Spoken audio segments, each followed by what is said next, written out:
It's time for our first look at the web. TV6's Molly Birch is at the TV6 digital desk. Molly, what's trending today? The beloved killer whale Lolita has died of old age and multiple chronic illnesses. That's according to a necropsy report released today by the Miami Seaquarium. Lolita had been living in captivity at the Seaquarium since 1970 when she passed away in August. The necropsy report states the killer whale died to the progression of multiple chronic conditions, including renal disease and pneumonia. The report also found that Lolita had inflammation in both eyes as well as chronic mild dorsal fin bend. However, the report noted those findings may have been significant but had, quote, undetermined clinical impact, end quote. Lolita was one of the two oldest killer whales in captivity and had been set to be released back into the ocean when she died.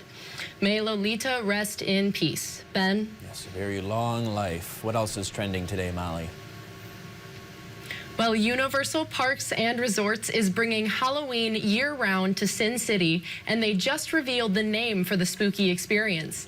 Get ready for Universal Horror Unleashed. The company first announced the concept for the permanent entertainment experience in Las Vegas earlier this year. Universal Horror Unleashed will feature classic horror characters such as Frankenstein, Dracula, and the Mummy.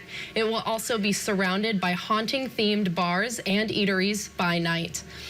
The experience will be located at the city's immersive Area 15 Entertainment District, but no opening date has yet to be announced. The concept marks the first time Universal has created a permanent horror experience beyond its theme parks.